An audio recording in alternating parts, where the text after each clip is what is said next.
Hey Jackets fans, welcome to Boom and Gloom. I'm your host Anthony, but you may know me on social media as Whaler Jacket.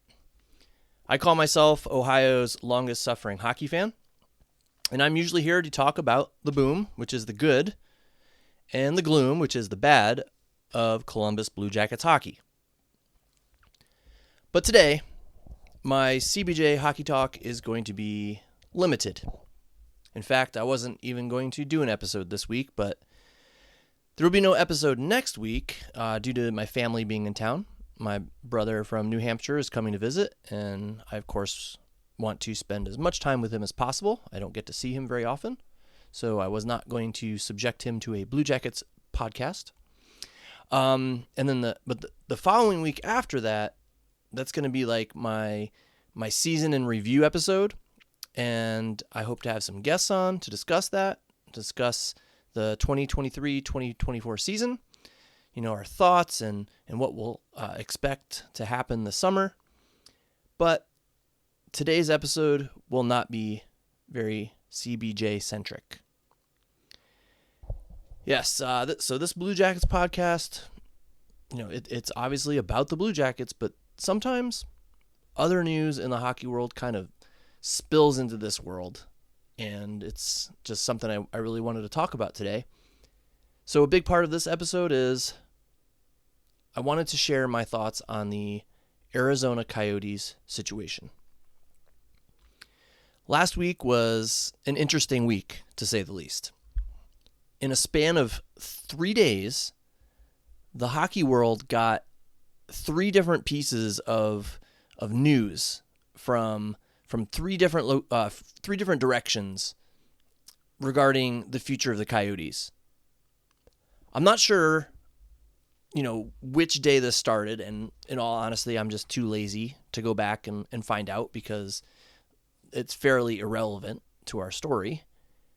But on day one, we get this post from the Coyotes, at least I saw it on Twitter, featuring renderings and imagery of a new arena and a new entertainment district. That was based on the Coyotes winning a land auction in June or May or something like that of this year. So I saw that and thought, oh, the Coyotes must know something we don't. They must be pretty darn confident that their land auction is going to be a success. Otherwise, why would they be throwing out all this info? They must be confident, right? I mean, it was a whole bunch of positive news, excitement. The very next day, I think it was the very next day, the mayor of Scottsdale puts out a statement against the Coyotes moving to their proposed location. He was like, "We don't want you here." Now, he maybe didn't say those exact words. I don't remember exactly the words he used, but that was pretty much the gist of this statement. And I don't know my Arizona geography very well, but I guess Scottsdale is adjacent to the spot where the land was being auctioned off.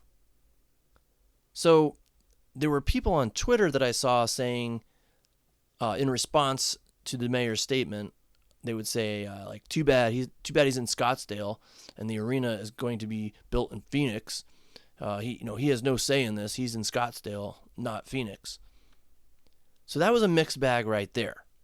At first, I was like, a prominent person, a mayor, is against this. But then after reading the comments, I was like, this dude may not have a say in the matter at all. He's just spouting out now. He's just, running his mouth on this. So that was day 2. The bombshell was day 3. Reports started coming out that the NHL was creating 2 separate plans for next year.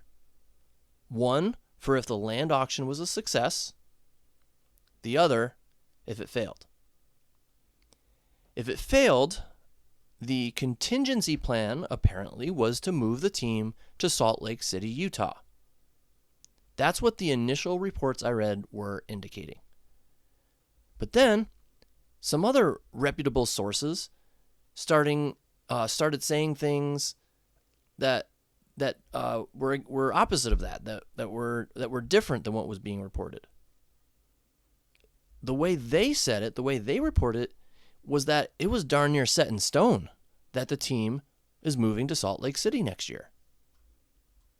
So the day went on, and more of these reports surfaced. There were Coyote accounts, like Coyote-related accounts on Twitter that were practically saying goodbye. People in the know seemed to really be in the know about this. It seemed like a foregone conclusion that this was happening. So as I record this is Sunday night, April 14th. And there's still been no official word. The Coyotes Twitter admin has been very steady with tweets about how the team is doing whatever it can to stay in the desert and, trying to stay upbeat and we're putting distractions to the side as this team tries to win our remaining games. So nothing official. Unofficially, it's a different story. The supposed plan is that the team is being moved to Salt Lake City, Utah next season. Reports indicate that the players have already been informed about this. So the team will play in whatever arena the NBA's Utah Jazz play in right now. So I think I read that arena would be their temporary home until a new arena is made. So apparently the new owners have a plan in place and have been wooing and courting Gary Bettman for ages now. And speaking of new owners, I guess the plan is for the NHL to buy the team from its current owners, then sell the team for a profit to the new owners in Salt Lake City. Then, if and when a new arena is built in Arizona, the current owner would have first dibs to become an owner again of an expansion franchise. I hate to say this, but I have to. I told you so. Okay, I have been saying this for years. Move the Coyotes. Promise them an expansion team once they get their crap together with a new arena. But the NHL was so adamant about making this work that the team was basically homeless for a while. And then they play in an arena with a capacity smaller than some minor league teams, smaller than some college teams. Mullet Arena was just a temporary fix, right? Until a permanent home was found. The owners, I guess, thought they had that in Tempe, Arizona, until voters turned that down. So they had to scramble again. And I guess at this point, Gary Bettman finally decided enough is enough. We need to pull the plug on this. This just isn't working, and we don't want to wait any longer. And I'm just to this day baffled that this is dragged on for so long. But I guess the Phoenix area is top 5 or close to it in terms of most heavily populated cities in the United States. So I get the NHL's desire to stay there. But at what cost? Okay, I kind of felt like moving the Coyotes to a tiny temporary facility when construction hadn't even started on a new arena was insulting in some ways to the players involved. Okay, they didn't even have the land acquired yet. All right, this is the big time. This is the NHL. And we are going to stick you in this 5,000 seat arena that you have to share with a college hockey team. It's not even your own arena. You're just going to share it with a college team. Now, another part of me says, you were there to play hockey, so play hockey. Don't worry about the number of people watching you. But I can't imagine the facilities there were NHL caliber. College caliber, yes, but not NHL level. So I can't imagine players were super happy about this. And I'm sure they're pros and they're there to do their jobs. But I bet that most of them were not 100% satisfied with their facilities. I mean, it's just, they're not NHL facilities. You are in the NHL. To me, when the Gila River Arena, when that debacle happened, that should have been the end of the Coyotes, at least temporarily. All right. Like I said, my idea was pretty much what is happening now, like the plan that they're doing now. They move them, but, keep their records behind. And this is very similar to what the Cleveland Browns did when that team moved to Baltimore. Sorry, Cleveland Browns fans. I know that's a sore topic to bring up. But that's what they did. And I'm assuming, at least from what I've read, that's what the Coyotes are doing here. All the franchise records, they're all staying behind. So, in essence, this Salt Lake City team is going to be a new team. Now, don't quote me on that. I have not looked that far into it. I'm a Blue Jackets fan. I mostly read Blue Jackets news. So, if I'm wrong on that, I apologize. So, the team moves to Salt Lake City, and then when you get an arena ready to go, you'll get an expansion team. But as some people pointed out, would a new team in Arizona really want the current owners back? I mean, they've proven that running a successful hockey team may not be their forte. Competent ownership, at least in my opinion, that may have helped to avoid the issues with the Gila River Arena thing.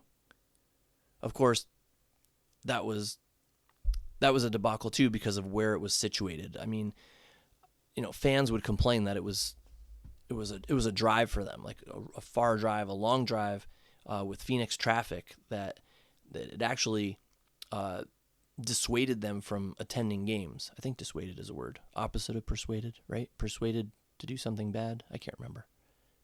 Yeah. So it dissuaded them from attending games with all the traffic. And it seemed to show in their attendance from what I remember. So that was kind of a mess. Not paying their lease was a mess. Doing a year-to-year lease was not exactly wise in my opinion. The Jackets, for example, their lease runs through, I think, 2039 or something like that. So then the Coyotes getting literally thrown out of their building. That was a mess. Scrambling to play in a college arena. That was even a mess. And it wasn't even finished being built yet. So that was a huge mess. The whole situation has been a mess. And I feel badly for a lot of the people involved. Now, it is a well-known fact on this podcast that I was a fan of the Hartford Whalers. Diehard fan. Grew up in Connecticut. Born and raised. I bled green. And back in 1997, they were unceremoniously taken away from me and my fellow fans. Moved to North Carolina and rebranded. New team, new name, new city, new colors. They left everything. The second they left, they simply did not feel like my favorite team anymore. It was tough for a diehard, wear my heart on my sleeve type of fan like myself. I still have articles from the New Haven Register newspaper framed and hanging in my basement from the day after their final ever NHL game. There's a picture of Kevin Dineen standing with a microphone He's addressing the fans. He's got a tear in his eye. It was horribly sad, and it hurt. Okay, when you put your heart and soul into a team, things hurt. Okay, losses hurt. Players leaving hurt, and certainly moving your favorite team hurts. Now, there are plenty of people out there, many of them non-sports fans, who think, it's just a game, so what? Why are you all bent out of shape? Well, I speak from the heart when I tell you that hockey is a passion for me. It is a passion for many people in this world. Sports are a passion for many people in this world. And when something bad happens to something you are passionate about, sports or otherwise, it's going to hurt. If you're a fan like me, you love your team, okay? You grow to love your team. They're like part of you. You know, the players on your team, they're your players. They're playing for you. They're trying to win for you. And yeah, I know they're actually trying to, also win for the glory of winning and the paychecks and all that, and they play for others, but it also feels like they play for the fans. So when your team is ripped away from you, like the Whalers were for me, and like the Coyotes are apparently about to be in Arizona, it hurts. And I feel for the players and their families. Some have their kids that they're going to have to uproot and move them. Some have no movement clauses in their contracts. These are clauses that they earned, but they're still going to have to move for this, even with a no movement clause. Now, again, I do feel for the players, but there are two other groups of people that I feel worse for.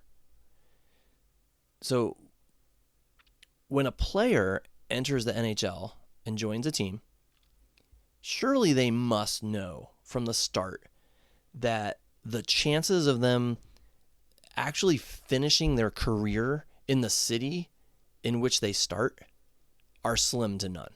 They have to know this.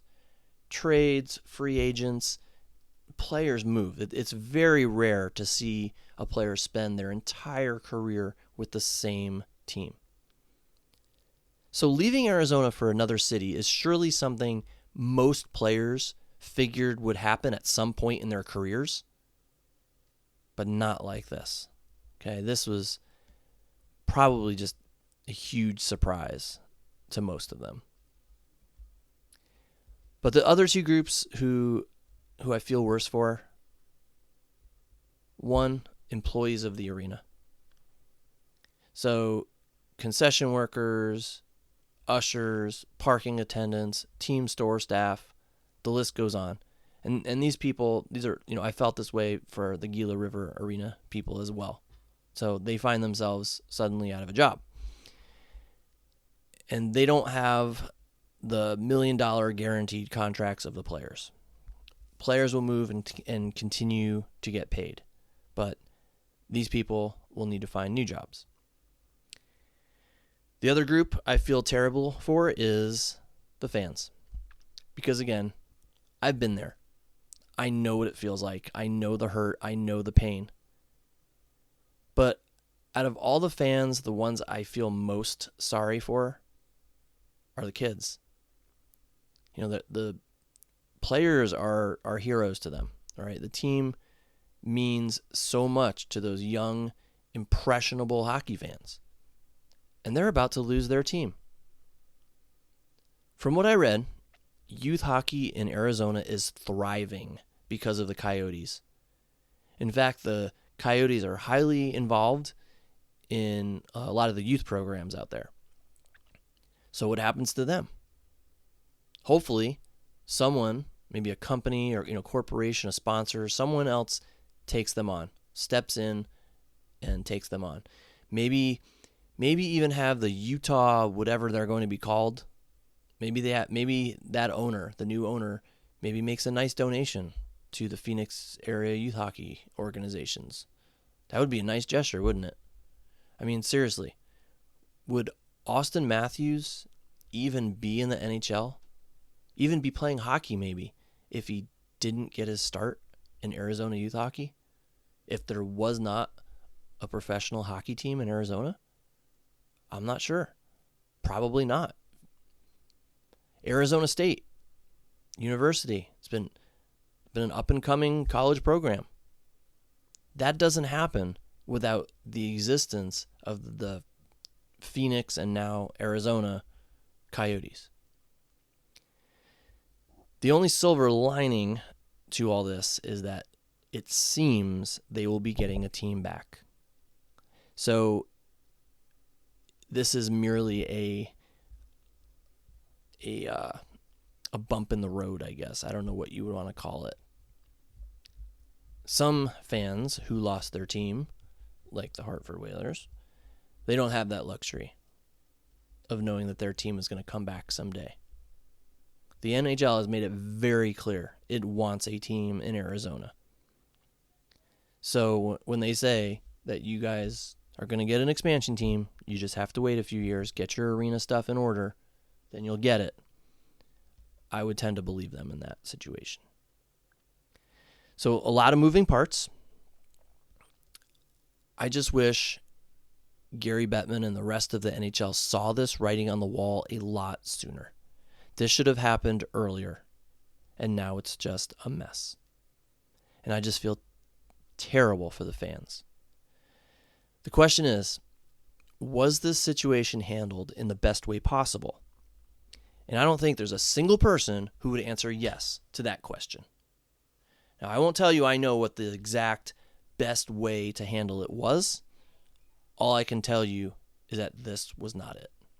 This could have been handled way better. But again, I'm not sure if the way the current owners of the Coyotes have handled things, if I want them back owning the expansion team. But we'll have to see how that plays out. All right, so that brings us to what you probably came here for, Blue Jackets talk. What is there to talk about? All right, well, we apparently have one game left against Carolina. I just realized that. And then we head out for another playoff-less summer. The Jackets lost to Nashville 6-4 last night, and I didn't get to see the game, but I saw that James Malatesta got his first NHL goal. Good for him. I actually see him as a player that the Jackets may have big future plans for. I can see him sticking around for a while. I kind of see him as a solid fourth liner.